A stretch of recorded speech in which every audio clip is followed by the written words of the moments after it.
بخشنا چاہے جب وہ اپنی امت کو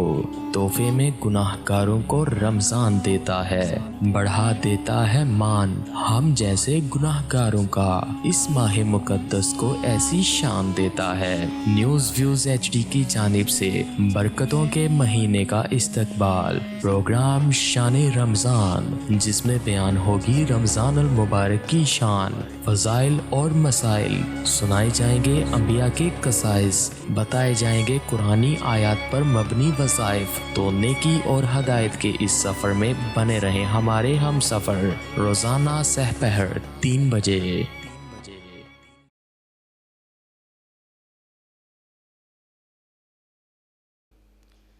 بسم اللہ الرحمن الرحیم، الحمدللہ رب العالمین، والصلاة والسلام علی سید الانبیاء والمرسلین، اما بعد، اعوذ باللہ من الشیطان الرجیم، بسم اللہ الرحمن الرحیم، انا اعطیناک الکوثر، صدق اللہ العظیم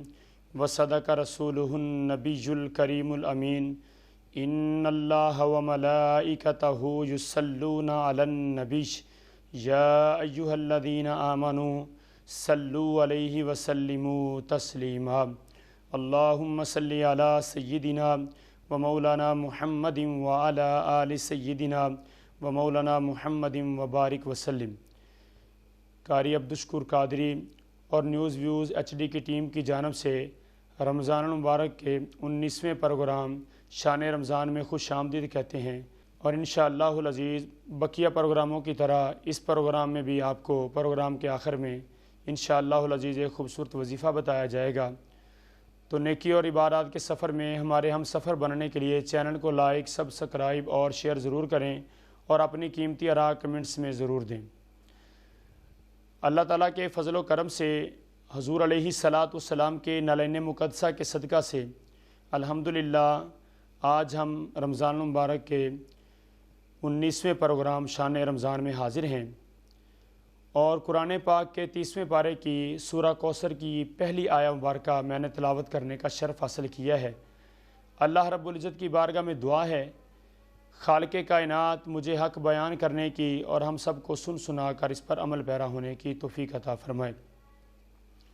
یا صاحب الجمالی و یا سید البشر، من وجہک المنیر لقد نور القمر، لا یمکن الثناء کما کان حقہ، بعد از خدا بزرگ تو ہی قصہ مختصر۔ اللہ رب العزت نے قرآن پاک میں ارشاد فرمایا، انا اعطیناک الکوثر، بے شک اے محبوب صلی اللہ علیہ وسلم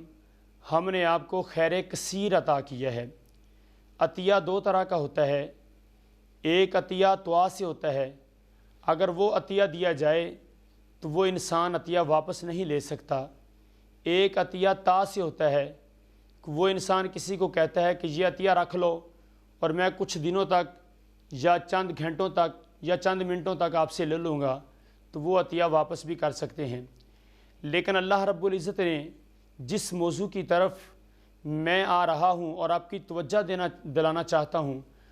وہ موضوع یہ ہے کہ اللہ رب العزت نے جو کچھ کائنات کے اندر اپنے محبوب صلی اللہ علیہ وسلم کو عطا کیا اس کی بھی مثال نہیں ملتی،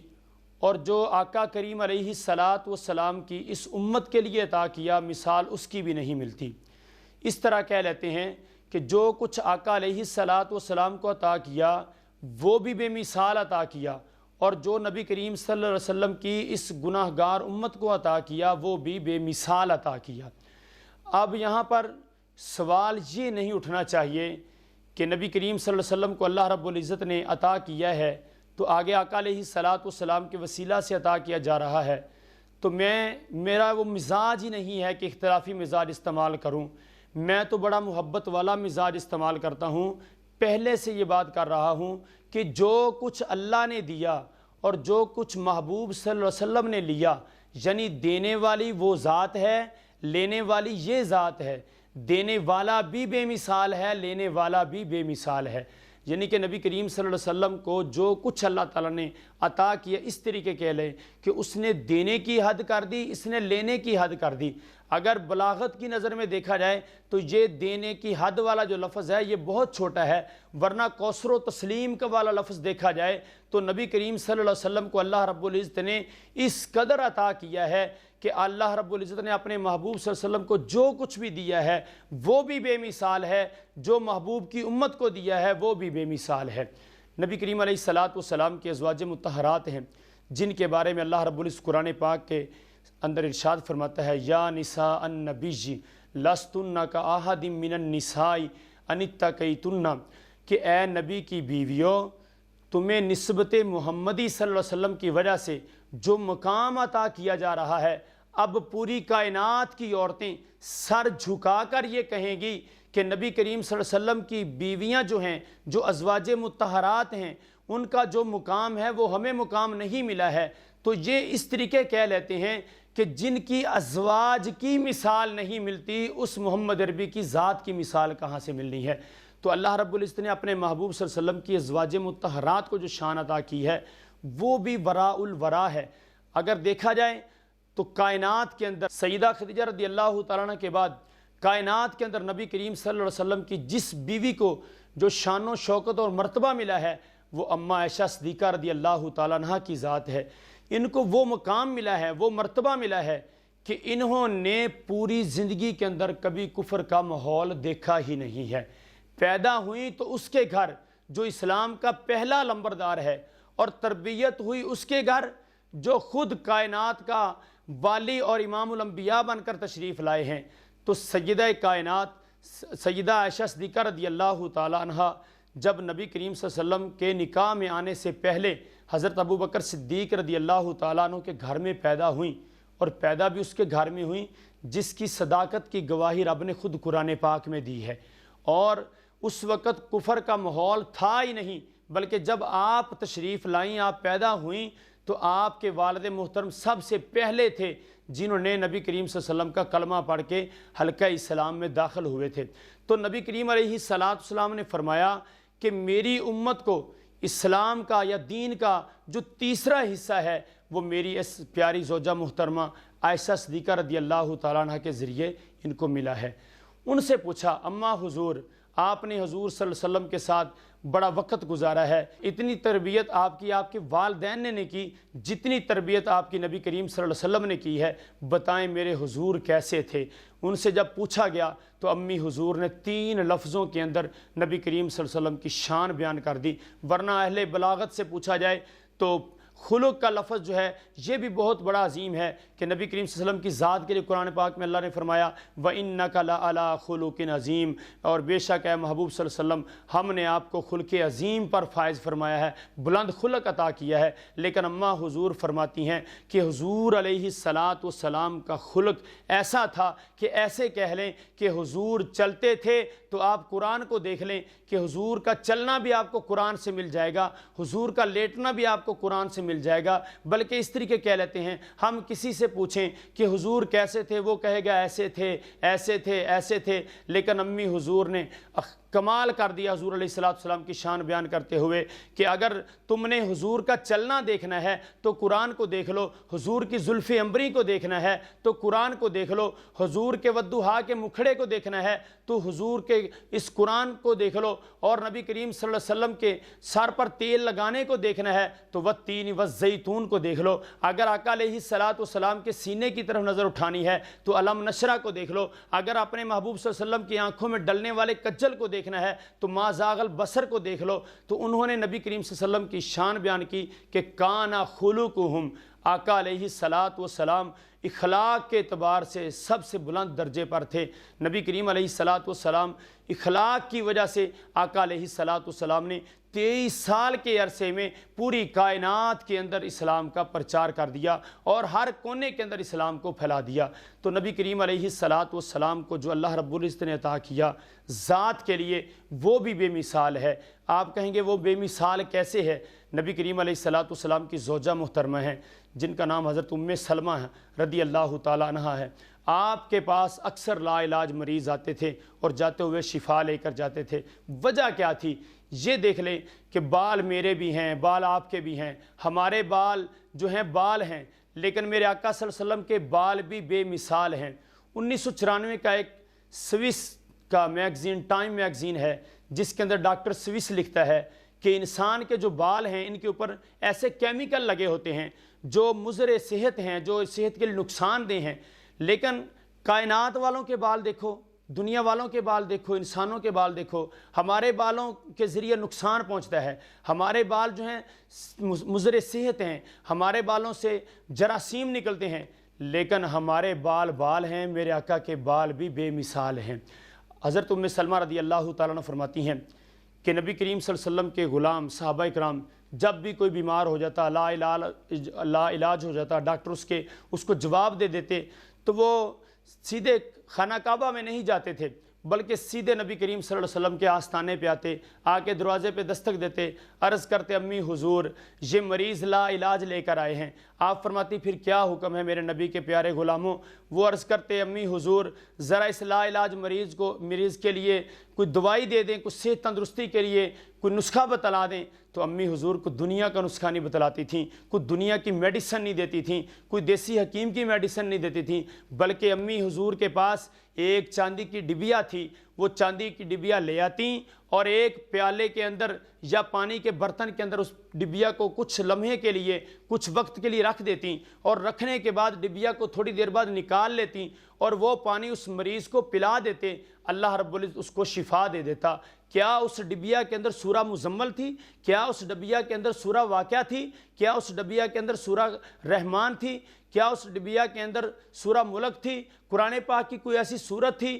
یا کوئی ایسی اور چیز تھی؟ نہیں، نہ اس میں مزمل تھی، نہ اس میں مدثر تھی، نہ اس میں ملک تھی، نہ اس میں سورہ رحمان تھی، نہ اس میں سورہ یاسین تھی، نہ اس میں سورہ واقعہ تھی۔ اس میں تھا تو کیا تھا کہ جس کو پانی میں ڈالتے تھے اور ڈالنے کے بعد نکال لیتے تھے، وہ پانی جب مریضوں کو پلاتے تھے تو اللہ تعالیٰ شفا دیتا تھا۔ بخاری شریف ہے، علامہ عینی لکھتے ہیں کہ اس ڈبیا کے اندر نہ تو قرآن کی کوئی صورت تھی بلکہ اس ڈبیا کے اندر کیا تھا؟ ایک دفعہ نبی کریم صلی اللہ علیہ وسلم حجامت کروا رہے تھے، بال کٹوا رہے تھے، اس ڈبیا کے اندر میرے آقا صلی اللہ علیہ وسلم کے بال مبارک تھے، اور بال کس میں تھے؟ ایک کپڑے میں لپیٹے ہوئے تھے۔ اب دیکھیں کہ بال تھے کپڑے میں، کپڑا تھا ڈبیا میں، ڈبیا جاتی ہے پانی میں۔ اب 3 وسیلے چلتے ہیں اس کے ساتھ کہ پہلے پانی کے اندر ڈبیا جاتی ہے، ڈبیا کے اندر بال ہیں لیکن ڈائریکٹ بال پانی میں نہیں آتے، اور اس بالوں کی برکت سے اللہ رب العزت لا علاج مریضوں کو شفا دے رہا ہے۔ جس نبی کے بالوں کی مثال نہیں ملتی اس نبی کی آپ کی ذات کی مثال کیسے مل سکتی ہے؟ اور جس نبی کی ازواج کی مثال نہیں ملتی اس نبی کی آل کی مثال کیسے مل سکتی ہے؟ تو جو کچھ نبی کریم صلی اللہ علیہ وسلم کو عطا کیا وہ بھی بے مثال ہے، اور جو کچھ آپ کی وجہ سے آپ کی امت کو عطا کیا گیا، اس گناہ گار امت کو، وہ بھی بے مثال ہے۔ آپ کہیں گے امت کے لیے کیا بے مثال ہے؟ دیکھیے پہلے امتیں نماز پڑھتی تھیں، ایک نماز پڑھنی تو ایک نماز کا ثواب ہے، 2 پڑھنی 2 نمازوں کا ثواب ہے، یا انہوں نے نماز پڑھنی ہے کلیسا میں پڑھنی ہے یا گرجا گھروں میں پڑھنی ہے، ان کے لیے جگہ مخصوص کی گئی ہے۔ لیکن میرے آقا صلی اللہ علیہ وسلم کی امت کو بے مثال کیسے عطا کیا گیا کہ ایک نماز پڑھیں گے، 2 پڑھیں گے، 3 پڑھیں گے، 4 پڑھیں گے، 5 پڑھیں گے، 5 نمازیں پڑھیں گے، فرمایا پڑھیں گے 5 لیکن ان کو ثواب 50 نمازوں کا ملے گا، اور اگر یہ نماز جماعت کے ساتھ جا کے مسجد میں با جماعت ادا کریں گے تو وہ ایک نماز پڑھتے تھے تو ایک نماز کا ثواب، لیکن یہ پڑھیں گے ان کا بے مثال یہ ہے کہ ایک نماز جماعت سے پڑھیں گے اللہ تعالیٰ ان کو 27 نمازوں کا ثواب عطا کرے گا۔ تو یہ کمال کیا ہے؟ یہ میرے آقا صلی اللہ علیہ وسلم کا کمال ہے کہ جو کچھ اللہ نے اپنے محبوب کو عطا کیا وہ بھی بے مثال ہے، جو امت کے لیے عطا کیا وہ بھی بے مثال ہے۔ اب روزے دیکھ لیں، پہلی امتیں کوئی 3 ماہ کے روزے رکھتی تھی، کوئی 2 ماہ کے روزے رکھتی تھی، کوئی 1 ماہ کے روزے رکھتی تھی، لیکن میرے آقا صلی اللہ علیہ وسلم کی امت کے لیے بے مثال کیسے روزے بنے؟ فرمایا صرف رمضان کے روزے رکھو اور 6 روزے شوال کے رکھ لو تو ایسا ہے جیسے تم نے پورے سال کے روزے رکھ لیے ہیں۔ تو یہ میرے آقا صلی اللہ علیہ وسلم کی امت کے لیے عطا کیا گیا ہے۔ اور اسی طرح قرآن پاک کے اندر دیکھ لیں آپ، باقی کتب بھی ہیں، ان کو دیکھیں گے ہم، کسی میں تھیوری کا فرق ہوگا، کسی میں کچھ اور فرق ہوگا، تو لیکن قرآن ایسا ہے جیسے اللہ رب العزت نے اپنے محبوب کو بے مثال بنایا اور بے مثال عطا کیا، امت کے لیے بے مثال عطا کیا کہ آپ جیسا نہ کوئی کائنات میں نبی آیا ہے اور نہ آپ کی امت جیسی کائنات میں کوئی امت ہے، اور باقی انبیاء کو جو کتب بھی ملی ہیں وہ بھی آج اصلی حالت میں موجود نہیں ہیں، لیکن میرے آقا صلی اللہ علیہ وسلم کو جو پیاری کتاب قرآن پاک عطا کی گئی، مثال اس کی بھی نہیں ملتی کہ اس کے اندر ہر چیز موجود ہے۔ وہ کیسے؟ 7ویں سپارے کے اندر اللہ رب العزت ارشاد فرماتا ہے وَلَا رَطْبٍ وَلَا يَابِسٍ إِلَّا فِي كِتَابٍ مُبِينٍ، جو کچھ تری پر نہیں ہے، جو کچھ خشکی پر نہیں ہے، وہ اس قرآن کے اندر موجود ہے۔ کیوں موجود ہے؟ یہ میرے آقا صلی اللہ علیہ وسلم کو جو اللہ تعالیٰ نے عطا کیا ہے۔ نبی کریم صلی اللہ علیہ وسلم فرماتے ہیں اللہ تعالیٰ نے جبریل امین کے ذریعے ابلق گھوڑے پر پوری کائنات کے خزانوں کی چابیاں مجھے عطا کر دیں، محبوب جیسے چاہیں آپ جو چاہیں عطا کرتے چلے جائیں، میں رب آپ کو عطا کرتا جا رہا ہوں، آپ اپنی امت کو عطا کرتے چلے جائیں۔ یہاں تک نبی کریم صلی اللہ علیہ وسلم نے فرمایا اگر میں ان پہاڑوں کو کہہ دوں تو یہ سونے کے بان کے پہاڑ میرے سامنے چلنا شروع ہو جائیں گے۔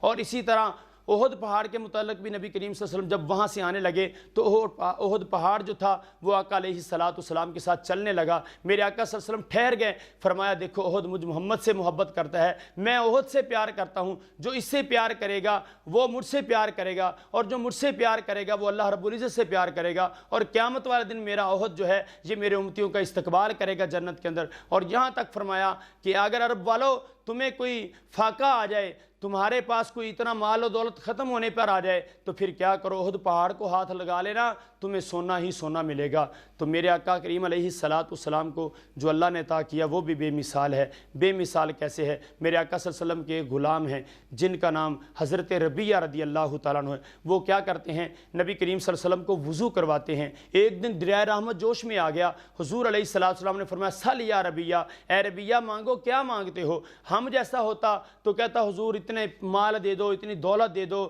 یہ کوٹھی دے دو، یہ بنگلہ دے دو، لیکن ادھر دینے والے مصطفیٰ کریم ہیں، حسنین کے نانا ہیں، زہرا کے بابا ہیں، لینے والے صحابی رسول صلی اللہ علیہ وسلم ہیں۔ میرے آقا صلی اللہ علیہ وسلم نے فرمایا مانگو جو مانگتے ہو، یہ نہیں کہا جنت مانگ لو، یہ نہیں کہا دوزخ سے آزادی کا پروانہ مانگ لو اور کچھ مانگ لو، لیکن آقا نے فرمایا جو مانگنا ہے، جو دل میں آتا ہے مانگ لو۔ آپ عرض کرتے ہیں حضور اگر دینے پہ آئے ہیں تو پھر ربیہ یہ مانگتا ہے کہ جب جنت میں جاؤں تو آپ کے ساتھ جنت کے اندر ہوں۔ تو میرے آقا علیہ السلام کے غلاموں کو اللہ رب العزت نے بھی اگر آقا علیہ السلام کو بے مثال عطا کیا ہے تو آگے امت کو بھی بے مثال عطا کیا ہے۔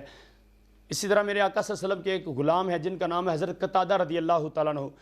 آپ کو آنکھ پہ تیر لگا جنگ کے اندر، جب جنگ میں تیر لگا اب چاہیے تھا کسی ڈاکٹر کے پاس جاتے کہ آنکھ پہ تیر لگ گیا ہے، اس کی سٹیچنگ ہو جائے، اس کا آپریشن ہو جائے، لیکن وہ کسی طبیب یا ڈاکٹر کے پاس نہیں جاتے، وہ سیدھے نبی کریم صلی اللہ علیہ وسلم کی بارگاہ میں آتے ہیں، آ کر عرض کرتے ہیں، ڈھیلا ہاتھ پہ رکھا ہوا ہے، عرض کرتے ہیں یا رسول اللہ صلی اللہ علیہ وسلم میرے ماں باپ قربان آقا آنکھ چاہیے، آنکھ نکل گئی، جنگ کے اندر تیر لگا ہے۔ میرے آقا صلی اللہ علیہ وسلم نے فرمایا قتادہ آنکھ لینی ہے یا جنت لینی ہے؟ اس نے آنکھ کا سوال کیا، میرے آقا نے آگے اور خوبصورت سوال کر دیا کہ آنکھ لینی ہے کہ جنت لینی ہے؟ جب آقا نے یہ کہا کہ آنکھ لینی ہے یا جنت لینی ہے، انہوں نے یہ نہیں کہا کہ صرف جنت دے دیجئے، انہوں نے کہا حضور آنکھ میں نے مانگی ہے، آنکھ میں نے مانگی ہے اور جنت کا آپ نے کہا ہے، آنکھ ہوگی تو جنت دیکھنے کا مزہ ہوگا، حضور آپ کی چوکھٹ پہ آیا ہوں، آپ کے در دولت پہ آیا ہوں، آنکھ بھی عطا کر دیجئے، جنت بھی عطا کر دیجئے، تاکہ جب جنت میں جاؤں تو آنکھوں سے نظارہ بھی کرتا چلا جاؤں اور آپ کے ساتھ جنت کے اندر چلتا چلا جاؤں۔ اب ہم پروگرام کے اختتام کی طرف جاتے ہوئے جیسے آپ سے وعدہ کیا ہے کہ پہلے بھی آپ کو ایک آخر پر وظیفہ بتایا جاتا ہے اور اب بھی پروگرام کے اختتام پر آپ کو ایک خوبصورت وظیفہ بتانا چاہتا ہوں۔ وظیفہ یہ ہے کہ اگر کسی کا بچہ ضد کرتا ہو تو کثرت کے ساتھ یا مقیتو پڑھ کر دم کریں اور پانی اس کو دم کر کے پلائیں، انشاءاللہ العزیز اس کو اللہ تعالیٰ فاقہ دے گا، شفا دے گا۔ نیکی اور عبادات کے سفر میں ہمارے ہم سفر بننے کے لیے چینل کو لائک، سبسکرائب اور شیئر ضرور کریں اور اپنی قیمتی آراء کمنٹس میں ضرور دیں۔ وآخر دعوانا ان الحمدللہ رب العالمین۔